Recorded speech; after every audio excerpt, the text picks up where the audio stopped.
Welcome to the Paragon Financial Partners Podcast, where we discuss the markets, our strategies, and how to live better today while planning for tomorrow. Hello, and welcome to the Paragon Podcast. I'm here with Evan Shorten, the firm's founder and principal.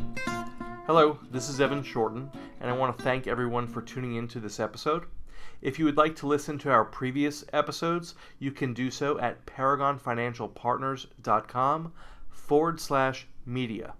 To subscribe to our podcast, you can find us on iTunes or Stitcher Radio.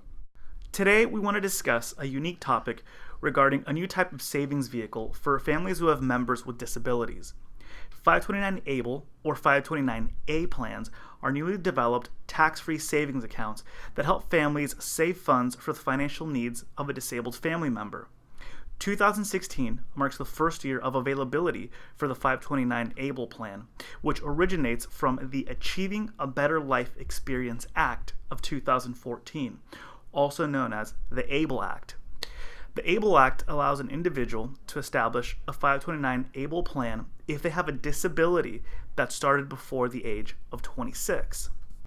Our purpose with this episode is not to recommend any specific solution, but to educate and update you that a new type of savings plan for individuals with disabilities has become available.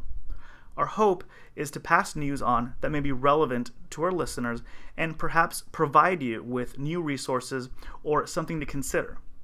As always, it's important to speak with your financial planner and estate planning attorney to see how any type of plan or strategy fits into your family's goals and your family's unique circumstances. So now that I've given you a little bit of a brief intro, Evan, could you elaborate more on the 529 ABLE plan? Yes, of course. ABLE plans were established to fill a long-term savings void for individuals with disabilities. Up until now, there has not really been a method available to help build savings for an individual with disabilities other than a special needs trust, and special needs trusts have their own limitations. The 529 ABLE plan shares a similar name to the 529 College Savings Plan, and that's because the ABLE Savings Plan is modeled after the College Savings Plan, in that it is established by individual states and shares many of the same features and contribution limits. It is important to note, however, that while the two account types are similar, they are not the same, and the funds held between them cannot be combined. The 529 ABLE and 529 College Savings Plans serve and provide for different aspects of a disabled individual's needs. Some of the characteristics of a 529 ABLE plan are as follows. As mentioned, 529 ABLE plans are state-sponsored, and accounts would be set up through the state in whose plan you would like to participate in. Like college savings plans, you are not limited to your state's plan and can open an account with any state that allows outside residents. The 529 ABLE plan is established and owned by the individual who has a disability. This differs from a 529 college plan where the account owner does not have to be the beneficiary of the benefits. Anyone may contribute to the 529 ABLE plan on behalf of the beneficiary up to $14,000 a year without triggering a gift tax consequence or counting toward your annual lifetime gift exclusion. While there is no limit to how many people can contribute, each state does establish a maximum lifetime contribution limit to their respective plan. You'll have to check with your state-specific plan to see what your limitation would be. Additionally, the account can reach a maximum value of $100,000 without putting federal benefits at risk.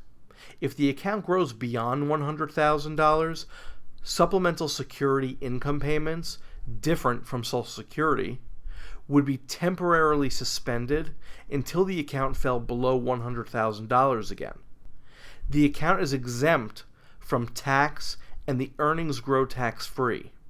If funds are distributed for qualified expenses, the distributions are tax-free as well. And just to be clear, Supplemental Security Income, or SSI, is a government program that provides stipends to low-income people who are either age 65 or older, blind, or disabled, which is different from Social Security retirement income. It's also interesting to note that SSI is funded through U.S. Treasury general funds and not the Social Security Trust Fund. Great, thank you, Elean. One of the notable differences between a 529 ABLE and a 529 college savings plan is the scope of the items that count as a qualified expense.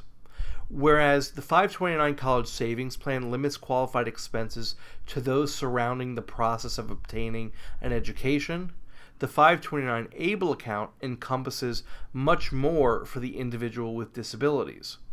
Qualified expenses can include the following: education, housing, transportation, employment training, personal support services, health, financial management, legal fees, and funeral and burial expenses.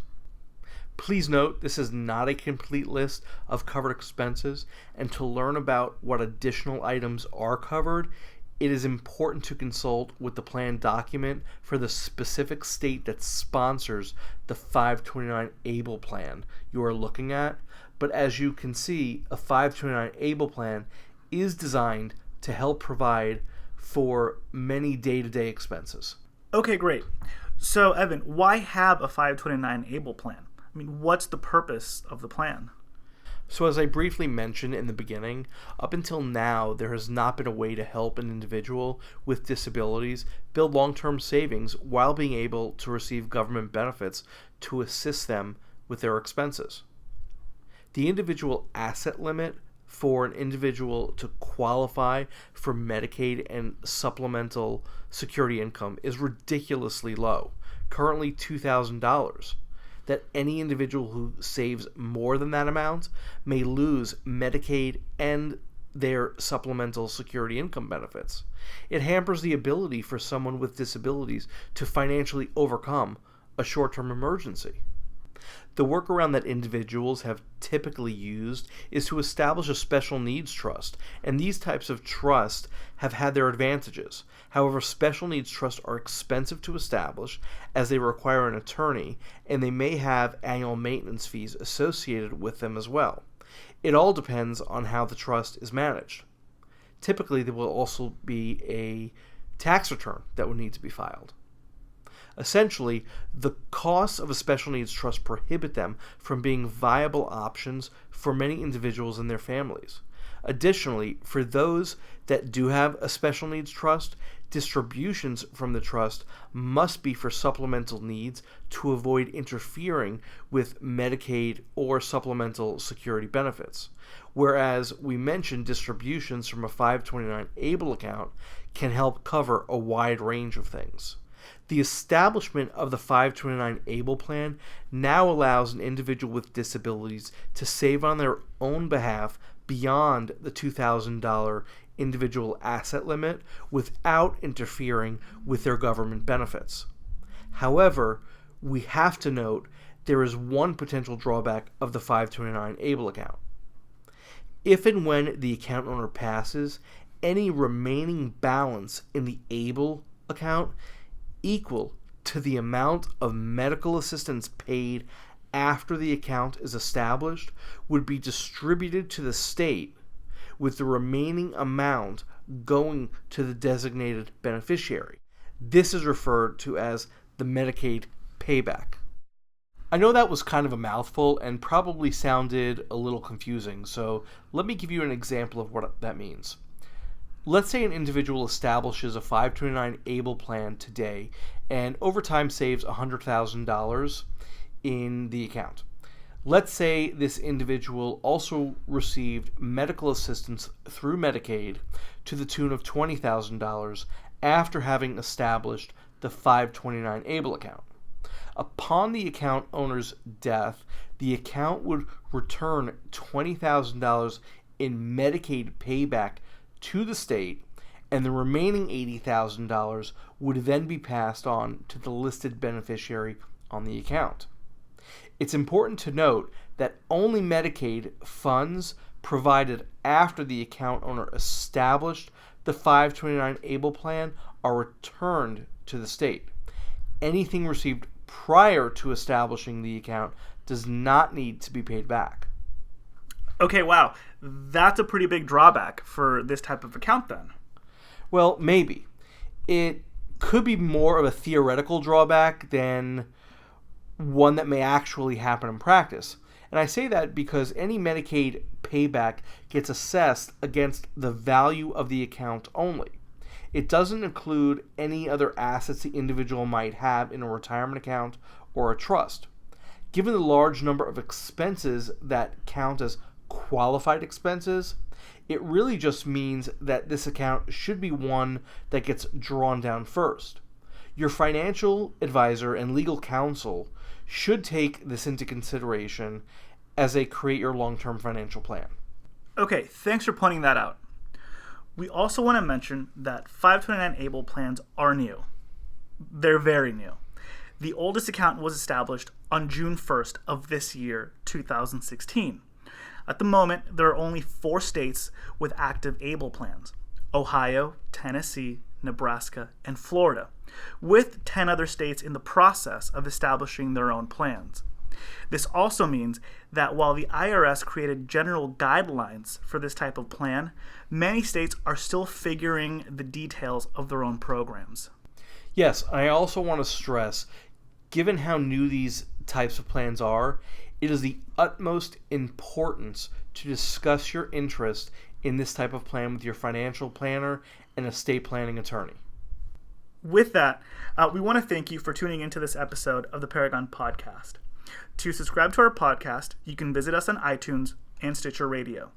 If you want to subscribe to our email updates, please follow the link below. New email subscribers will receive a sheet filled with key financial data for 2016. Thanks again for listening. Paragon Financial Partners, Inc. is a registered SEC investment advisor. The broadcast is for informational purposes only and should not be considered as a solicitation or offer to purchase or sell securities. The financial strategies and guidelines discussed herein may not be appropriate for everyone, as each individual circumstance is unique. Please review all tax information with your tax professional. Please review all legal information with your legal professional. We hope you enjoyed the Paragon Financial Partners podcast. And again, thank you for listening.